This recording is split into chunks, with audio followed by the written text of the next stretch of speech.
Magandang hapon. Magluluto po tayo ng ulam ni Inday ay ginataang manok. Inadobong with gata. Ayan po. So, umpisa na natin kung anong mga ingredients. Ingredients po natin ay sibuyas.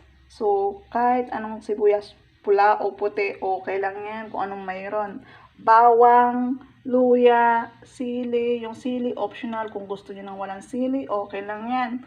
Gata, manok. So, yung manok natin, 3 pirasong pakpak yan na malalaki. Then, soy sauce. Yan po. Umpisa na natin. Yung soy sauce ay 5 kutsara yan. Yan, ilaglag natin si luya.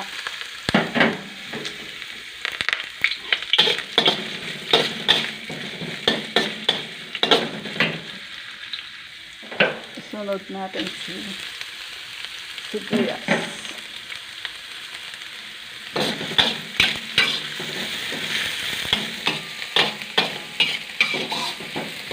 Masarap, madaming ingredients. Kasi wala akong ilalahok na, ano bang tawag dito? Ay, konti lang yung manok natin. Sa kapag ang OFW, maglasang ginatan, okay na yan. Then, ilaglag natin si bawang.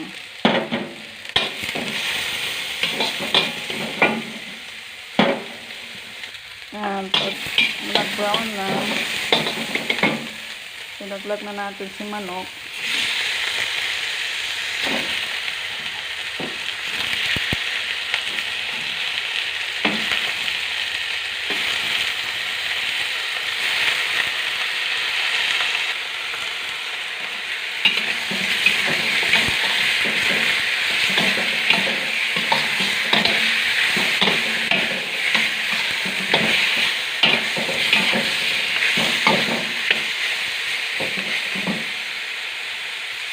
Medyo paano natin para matanggal yung lansa.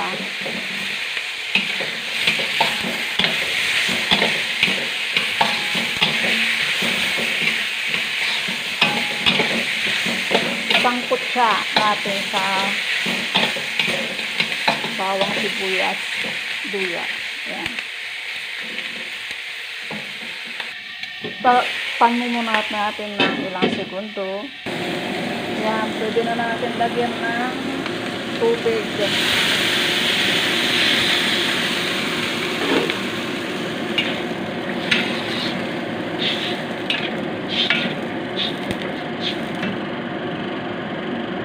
Ilagay na rin natin ang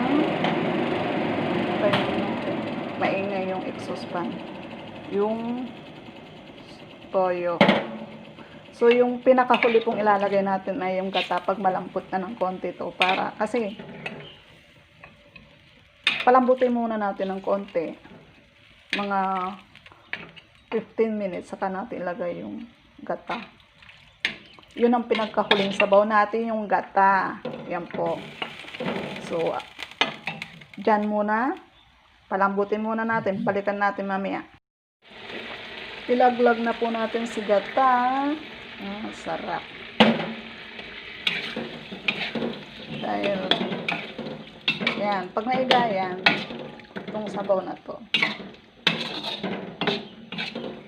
luto na. Then, lagyan natin na ng sili.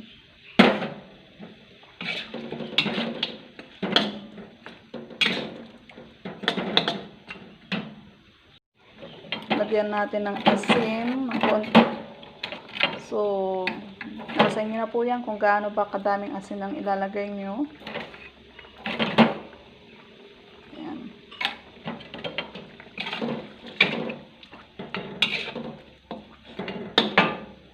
Then, lagyan natin ng pampalasa. Kaunti lang. Ayan. Pag naigato, luto na ang ating adobong ginata. Ito na po, luto na po ang ating ginataang manok. Ayan po. So, moment of truth na po.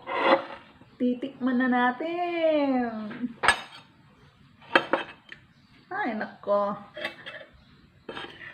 Pag OFW ka, kahit hindi kompleto ang ingredients, masarap sana to kung may pinya.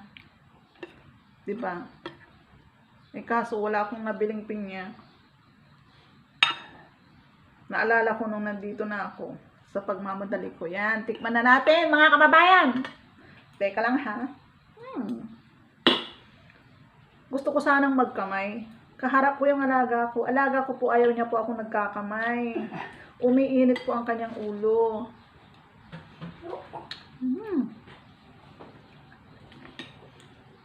Ang sarap po, grabe. Parang tataob sa akin ng isang kaldero.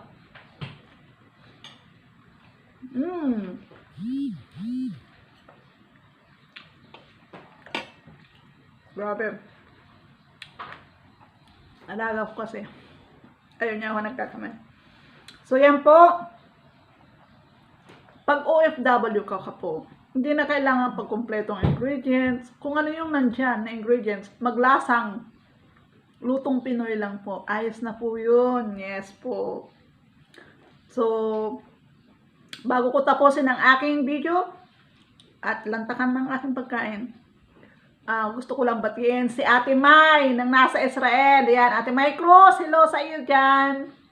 Kay Sophia Cadayong, yan, si Sophia Cadayong. Kay Ems, thank you for watching every day. Huwag kang magsawa sa mga viewers ko. Huwag po kayo magsawa sa panonood sa akin. Sinishare ko po kung ano ba ang buhay ng isang OFW na malayo sa pamilya. Yan po. Tapos, si May, taga Batangas, yan, binabati ko. Tapos, syempre, mga anak ko, si Nami, si Joyce, si Nicole, yan.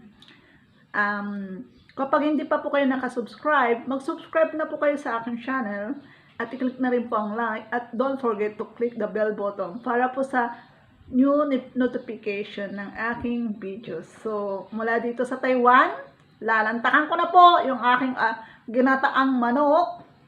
Walang anghang po yung sili, mas masarap. Mahaba kasi yung sili eh, kaya hindi maanghang. Mas masarap sana yung umuusok-usok. Yan. So, mula dito sa Taiwan, ito po si Mami Heights, nagsasabing magandang gabi at enjoy ko na po ang pagkain. Kain po tayong lahat, mga kababayan. Mahal ko po kayo lahat. Thank you for watching. See you for the next vlog.